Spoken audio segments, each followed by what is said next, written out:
Well, thank you very much for joining me You're today and for coming in and being willing to talk a little bit about domestic violence. There are lots of people who wouldn't be willing to. Oh, well, I'm more than happy to. So tell us a little bit about yourself, your name, how you got your training, and how you came to have any sort of interest in domestic violence. Okay, I'll keep that as short as I can. Okay. My name is Dr. Christauria Welland. I'm a clinical psychologist. I got my training at California School of Professional Psychology.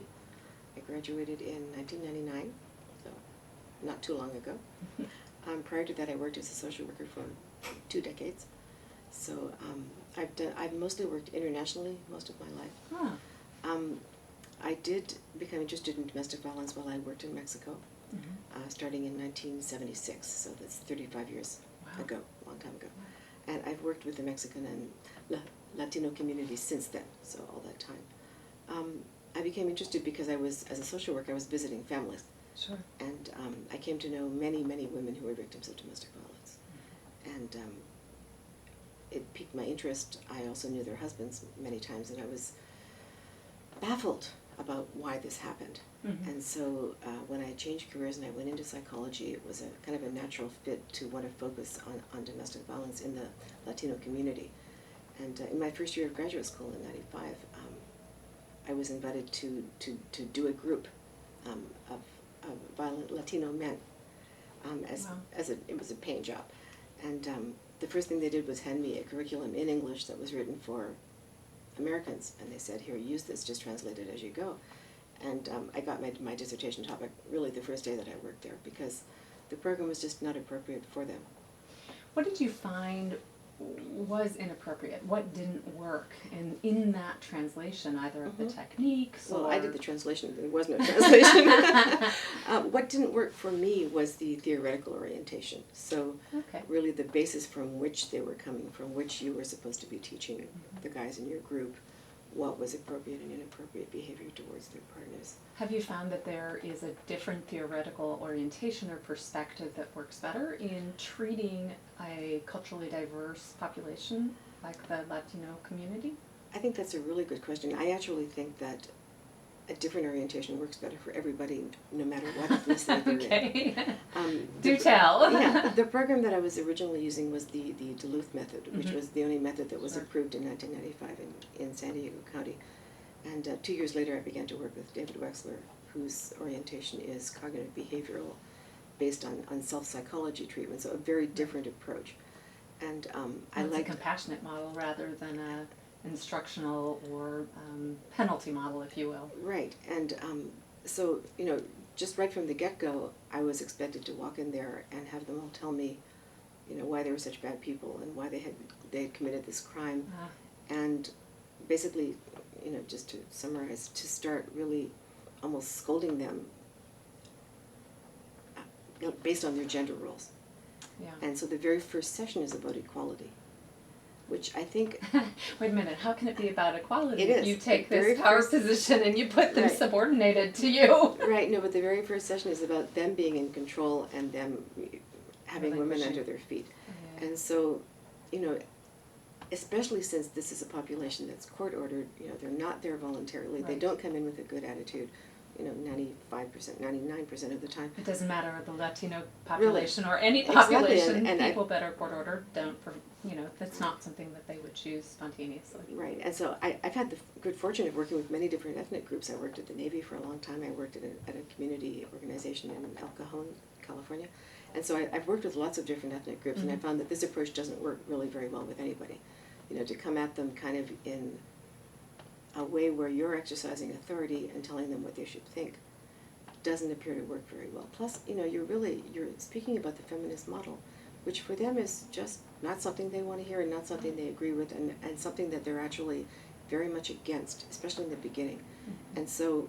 Do you think that's true because of the more patriarchal communities or cultures that they're raised in, or? Well, actually, I wasn't speaking about, in this particular sense, I wasn't speaking about Latinos. Okay. I was speaking about any men who have been arrested for IPV, intimate partner violence, tend to come in with a negative view towards women, and I think it makes perfect sense. Sure. I think that many of them do have a lot of work to do in terms of what their gender roles are and how they perceive women and you know where we could go with that. But I think there's a better way to get there.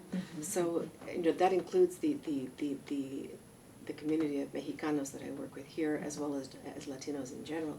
I know that Dawn Dutton has done so much research in that area of looking at that element that you're talking about, which is if you have negative views, you're more likely to feel justified in acting negative or violent behaviors. And if you have the tendency to have that tendency to cognitively distort what's going on in your relationship and to find that, you know, to misinterpret what the other person's intention is. And of course that also becomes a negative cycle in a relationship. You know, of course. When you're speaking of something systemically as well. So this is actually a very complex issue, and I suppose I should get back to speaking about Latinos in particular.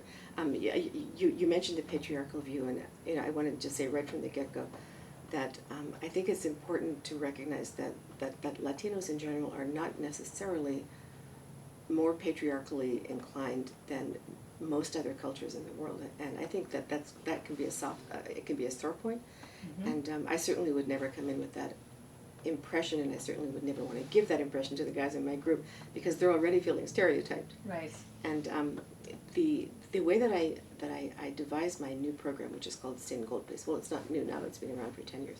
But the fact that I did this based on qualitative research, asking them what it was that they needed to be learning, and what it was that they needed to change, and what it was that they had found ineffective in their non-culturally adapted treatment, which is what they were getting.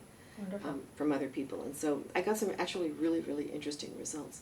And the one thing that they mentioned was they didn't want to be ethnically stereotyped, and they didn't want to be, they felt uncomfortable when their therapist assumed that they were all machista, for lack of a better word, jerks. Right. And I think it's really important to come across as someone who understands their culture on a deeper level.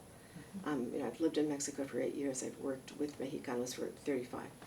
I've also traveled in other parts of Latin America and taught there. And so I realized that just as there is here quite a big range of gender roles, that's also true in Mexico. So, you know, there's all a huge difference between Mexicanos, Mexico and Peru. I mean, right, both, but even among Mexicans and Peruvians, not all Mexicans, not all Peruvians are going to be machista. Sure. And I use that word, that's the adjective for macho, right? Yeah. And just to make sure everyone understands me. So I think it's really important to not come from a stereotyping place. I think it's important to hear from them what their issues are in terms of gender roles. And we would hope in all forms of treatment that there be some element of individuality, because not everyone has the same experience, and to make an assumption that, well, because you're from this culture, you're going to act this way, well, you don't know what were their parents like, and what were their teachers like, and... Right. And so, I'm Canadian, and you know, you haven't heard me say "a" yet, right? So you know, we've been talking for 5 minutes, and I haven't said "a" yet. And you know, but there's stereotypes about Canadians. That's one of the least harmful ones. But you know, obviously, anybody who's not from a particular culture, and especially is in this one-down position when they're court-ordered to therapy, you know, they may not speak English, and so they're in a Spanish-speaking group, they already feel like an outcast. They already feel like they're on the fringe. And so it's really important to bring them in. It's really important to utilize empathy and friendliness to bring them into the group so that they feel that this is a place where they can be open, where they're accepted as they are, and as you said, as individuals. yes. And this is, I think, really important with all our patients, with all of our clients. And, you know, not just Latinos, not just Arab Americans, or whoever it is. Right. Is to really see them as individuals and get their story about who they are. Because anytime that we stereotype people, they find that offensive. I find it offensive. And so... Well, you have blonde hair. That's right. And you just said you're from Canada. They could easily jump to the conclusion that you don't know anything about the Mexican culture. That's right. That you don't know anything, that you don't speak Spanish. They could begin speaking Spanish and saying terrible things about you. No, they couldn't, because I'd understand them. And you'd understand it and respond to them in perfect Spanish, because I've heard you speak. It's not perfect, but it's good enough. It's pretty good, and they would then have more understanding of who you are, simply because there's this single occurrence where they begin to look at you as an individual, not just some blonde psychologist that is, you know, doing this court-ordered group. So, which brings us to the point of, there's a very interesting research study out there by, of course, now I forget. It's in my dissertation. Kane and somebody. On achieved credibility versus ascribed credibility. Yes. And I think that this is one of the things that they described very well when I asked them in my study about ethnicity. I said, who do you want to be working with you? I mean, is it okay if they're not from Latin America? And their response was actually really interesting. It was like, we really don't care where the person's from, as long as they obviously speak our language, and we have to be able to communicate. So they have to be able to speak good Spanish and understand the nuances of what's going on. Of course, you're never going to get everything, right? But plus you have different people from different parts of the continent, so they have different accents, different stories. Yes. It's different. So there's that piece. But there was also a really important part where they didn't. They wanted somebody who wouldn't stereotype them, somebody who would listen to them, and somebody who had a deeper understanding of their culture. Yeah. And I think that's what I make sure I go out of my way when I have a new person in my group to explain to them how it is that I know something about their culture. Yes. And I also make sure to tell them, I want you to teach me. I want you to tell me about, your village. I want to hear about your city. Yes. I want to know about the kind of work that you do and what your family was like. Because, if you and I were to move to India or something, and I used to live in India. Yeah. People in India have stereotypes about... My grandmother grew up in India. North Americans, right? They think, oh my God. So they have all these stereotypes, and you kind of have to correct them as you go. Sure. But it would be offensive if they only wanted to talk about stereotypes and they never wanted to get to know us. And I think that's really important. Mm-hmm. And I think it's just the basic respect, which is really the basis of the Wexler program, is respect. Yes. And I think that if you get that, then your treatment is going to be much more effective. And the group is going to become much more cohesive because people are going to feel safe. Mm-hmm. And they're going to feel as if they're important in there. And they have a voice and they have a face. Mm-hmm. So if you conduct a domestic violence group in that manner, you're going to get much better results. Sure. Than if you were to use maybe the same program, but you were missing that piece, which is the respect, the openness, the friendliness, your attitude towards them. And I think, generally speaking, when you're working with men who have been arrested for IPV, not everybody can do that work. Right. There's certain populations I wouldn't want to work with, and I found that I was able to work with this population. I was very happy when I discovered it. I wasn't sure I could do it, because I've been working with victims for 25 years at that time. Sure. And I thought, wow, am I going to be able to make the transition, having heard, 5,000 really, really awful stories about these very men? How am I going to be able to relate to them? Right. And I found that it was actually a very rewarding experience and incredibly useful for them. When you made that transition, and certainly I know that you see a wide range of people, did you notice that there were stories that you had to forget or let go of in order to do the work and be more effective at it? Was there anything you needed to change about the way you thought? Yeah, all the time, constantly. Constantly. And I think that's one of the great benefits of working with a multicultural population, is that you're always learning something new. And you better have your mind open if you want to continue to learn something new, because it's so easy to close your mind and just think you already know it all. Yeah. And there's always new things coming through your door and new beliefs, and I'm constantly amazed at how differently I think from how many of my patients think, and I'm sure they're amazed at how differently I think from how they think. And so, you really have to be listening. And sometimes you might just get just the slightest nuance of something that they don't really want to tell you. And they're not really telling you, but they're kind of intimating. And if you're really paying attention, and that could be in any language, it could be in any culture. Yeah. If you're really paying attention, then you might pick up that this person is trying to tell me something, and dig a little deeper without obviously digging. Right. And so it's kind of an art. It's something that I really enjoy doing, because then I can go to a whole different place with them. I'm not just using a protocol, I'm not just using a manual. We have a manual, we have a protocol, we're doing all those things. And we need to impart that information to them. Yes. They have to appear before a judge. They have to say, I know this, right. I've learned how to do this, I've learned how to do that. Yeah. But you can do it in your way. And I want to. Yes. But part of the paradigm that I teach actually is to do it this way. Yeah. Because if you just spout off information at them and you actually, it was really interesting when I did my study. I asked a few questions, but they really filled in a lot more than I asked on what their experience of being in therapy was like. And I learned a lot about what an ineffective therapist does. which I've never seen in any research studies or any articles other than just kind of in general. So I have some really excellent quotations in my book. That's an amazing gift to learn as a therapist. Yeah, and I mean, it was really What not to helpful do. for me. Yeah, really, what not to do. Yeah. I mean, you know, what do you need to avoid doing? And so I learned a lot about how to work with guys who probably do have much more rigid gender roles than a lot of other patients that we work with. Yes. You know, that's probably one of the main reasons why they're in the group to start with. And so the way to work with that is something that I learned from them, from interviewing them, from listening to them, from analyzing all that data, you know, kind of ad nauseum. Well, you're really outing yourself as you speak, because it sounds like one of the predominant elements for you is listening and learning from your clients. And you know, if I think back to the traditional use of the Duluth model, really you're speaking at them. You're not having a conversation that goes two ways. It's really a shame-based intervention. And yet what I hear you saying is A, foundation of respect, B, compassion, C, learn from your client, so that you can individualize the program specifically to them without stepping out of the paradigm altogether. Yeah. It just sounds like a wonderful experience learning from them to the extent that you have, so that you can be more effective. I think that it's something that if we're working with a multicultural population, we have to do that. And I mean, you know, I'm not from here anyway, so I have to learn from all my patients all the time. I've never actually worked in Canada. I left home when I was 18.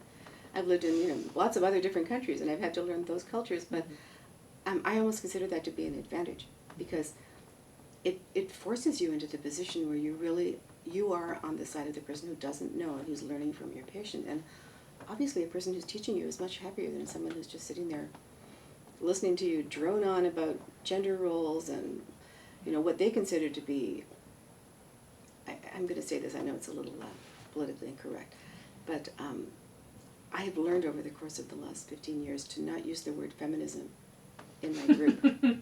And, you know, I consider myself a feminist, not like I'm not a feminist. I work for the good of women indirectly by working with men. I mean, that's what I want. I want families to be happier, to be better, because most women don't leave their husbands. No, You know, this is true. really the way it works out, is that, you know, I worked with victims for 20 years, and most of those people never left their husbands. I mean, they were still with them, and they were still suffering. And so if you really want to make a difference, and you really want to see something change, then when you get to work with perpetrators, wow, you know, you can really see something change. You're at the source. You're at the turning point where things can really transform in that family. So, well, and if they are head of household and they're training their children and their wife and their communities around them, and so if they make a change, you're not really just affecting one person, you're affecting that family and the family next door and the church and the community. Right, exactly. And so it's really beautiful. It's really wonderful to have this opportunity to work with men, which is something that we do in this country, something they do in Canada. It's not something they've been doing much in Latin America, which is why most of my focus is south of the border. I teach my program there so that people can start having men's groups, and so that they can learn how to work with men, because they've never done it before. That's wonderful. And, you know, the laws are now changing so that now they do have to get into that system where men are now being court ordered to treatment. Not in all the states, not, you know, to the same degree in every jurisdiction, but they're working on it. It's moving in that direction. And so I wanted to be on the cutting edge of that, which is why I wanted to be able to teach them, okay, you know, the judge is going to order these people to the group. Where's the group? Where's the group? Here's how do the you group. do it? Here's how you do it. And yes. so, you know, the last, it's been 10 years now that I've been teaching Latin America. And a lot of people are very, very interested in it. So it's really a thrill to be able to impact families in that way. Wonderful. I'm wondering, the book that you've put out and the training manual, is it possible for clinicians here to have access to that, to purchase it? Is there a way to do that online? Yes, actually my program it's written by myself and David Wexler, because I used his program as the basis for the Spanish program, because I worked with this program for so many years and I really liked it. Sure. And I saw that it really had some efficacy, as well as the actual approach is really effective. And so, with his permission, of course, I used that program as the basis, and then I added about 100 pages into it. Wonderful. And so, the things that I added, I might as well tell you this right off the bat, were the whole idea of parent education, because I found that to be the major motivating factor for the men in my group. or the men in my research study, they really wanted to become better parents. Most of them came from violent families. Their fathers were, many times, they were alcoholics. They were often very harsh, very rigid, very cold, and they did not have a relationship with their father that they wanted to reproduce in their own families, but they didn't know anything better, and so they were really motivated to learn how to be good fathers. Mm-hmm. And since many of those skills can transfer over to a relationship as well as to a parenting relationship, I thought, I'm not wasting my time by teaching them this. So I added a big parenting component into that program, and it spread throughout the program so that we constantly bring it up. We constantly talk about it, and I consider it to be like a major motivating factor for them. We also talk about gender roles, of course. We talk about machismo. We have fascinating discussions that really we have to put an end to because the guys could talk about it for weeks. Sure. You have a curriculum, right? But they're really interested in talking about how they were brought up, what their perception of their role as a man has been up to the present, and really, I consider it's really like selling a product. Mm-hmm. We're selling the product of equality versus inequality. Yes. And I think I started off this thing by saying I don't talk about feminism Mm-hmm. because the men get really offended by that term, and they have it has a negative connotation for them. Mm-hmm. And so I don't want to talk about something that they're going to reject before they even hear it. And so we really focus on equality. And I also learned this in my study. The guy said we would respond better to talking about equality Mm-hmm. than to having somebody preach at us about how horrible we are as human beings. Well, inequality could mean, to somebody who's been in a violent family, oh, I'm going to have some power now. Yeah. So it may come with it a very positive feeling versus Yes. the word feminism definitely conjures up, I'm sure, different images for each person. Of course, but it's like love. It has a million meanings. You don't Yeah. know what it really means until you ask the person. Right. And so, yes, but I mean, for many of the guys in our group, it does have a negative connotation, even though obviously I consider it to be positive. That's what I've dedicated my clinical life to. Yes. But at the same time, how do I get the message across? Sure. It's not what you say, it's how you say it. And I think being able to get this message across in the sense that equality brings these benefits with it. Mm-hmm. Your children don't run away when you come home. Yeah. Your wife is happy when she sees you because she feels that she's being empowered in this relationship and she's being treated with respect. So, and we go into all, I mean, the difference is that many people in Latin America were not trained, or I would say most people in Latin America, especially if they have only a primary education, which is common for many of the men in our groups Yes. who are immigrants. So by definition, they had to leave their country because they didn't have economic opportunities there. So they're not the most educated people in their country. They're people who are leaving. So they tend to have less education. They tend to not have studied about equality. They don't know about human rights. And so when you teach them these things, you're teaching them something they didn't already know. Mm-hmm. And so they're interested in it. And if you get it across in the right way, they will be open to it and they will listen to it. Now, there's always going to be 1 or 2 guys in your group who aren't going to make any changes at all throughout the year. And, you might have to fire them before the program is over. Right. But most of the guys do make significant changes. I know this because I interview their wives over the phone. I interview their partners. Wonderful. Over the course of the year. I want to know how they're doing. Are they really making changes? Are they implementing? Yeah. And I think we really need to talk about alcoholism. We know that internationally speaking, it's about 50 to 60% of the population of Yes. IPV perpetrators. And I think that's very true as well in the Latin American population. In some regions it might be much higher than that, Mm-hmm. but it rarely goes lower than that. So, in your group you're going to have 5 out of 10 or 6 out of 12 who probably have a problem with alcoholism, Yeah. sometimes more. I'm always interested in how few drug addicts there are there. Interesting. Yeah, I always find that interesting because in my experience, and as well as in the research, almost 100% of drug users, especially if it's methamphetamine or cocaine, are going to be violent to their partners just because of the nature of the drug. But I think many of those people never call the police because possibly their partner is using as well, and so they're not getting into the system. Right. I might have 2 out of 12 guys in my group who actually have a known problem with drugs. Wow. And many of them, however, are going to have problems with alcohol. Wow. And of course, there's the whole issue of, are they being treated for alcoholism? Are they staying on board with that? And I get that information from their partner because people are not always honest about that. Yeah. Well, I just think it's been wonderfully invigorating to hear another clinician talk about treating the Latino community for IPV, for recognizing it, for recognizing that some of our standard models don't work, and just delighted to hear more about it, and I hope that we'll have other opportunities to talk further about it. And you did ask me whether my books are available, and Yes. I didn't answer your question, so why don't I Please answer do, that yes. now? The books that I've written in English and Spanish are available on Amazon. Okay. The Spanish program is a complete program for domestic violence perpetrators who are court-ordered. We also use it in Latin America. It's called Sin Golpes, which means without abuse. And that's it's available on Amazon. It's published in Mexico, but it's available in the U.S. There's a manual for the therapist as well as a workbook for the patient. Oh, terrific. And so we can use that in a group, but everybody would have their own copy of the book, of the workbook. My other published book is in English, and that was published by Springer. It's called Healing from Violence, Latino Men's Journey to a New Masculinity. Oh. And that basically kind of details my research with the men who gave me the inspiration of how to work with them. And that's pretty much, it details my dissertation. And it has lots of quotations because it was a qualitative study. So it's actually a pretty interesting read after you get past the first chapter, which is all statistics and all those things. And I've published with Violence and Victims and Partner Abuse and other articles. But as I said, I do most of my work in Latin America. I was able to get a Fulbright grant to go down there and teach at some universities, but even if I don't have those grants, I'm usually teaching at universities or government offices throughout the year. So it's something that I'm really happy to share with other people. Wonderful. Well, I hope that folks go on to Amazon and actually just put your name in, Christauria Welland, and I hope you see some increased book sales so that we can get the word out, as well as we can. Yeah, great. Thank you. Thank It was you very so nice much talking for to you. coming. Take care. Alrighty.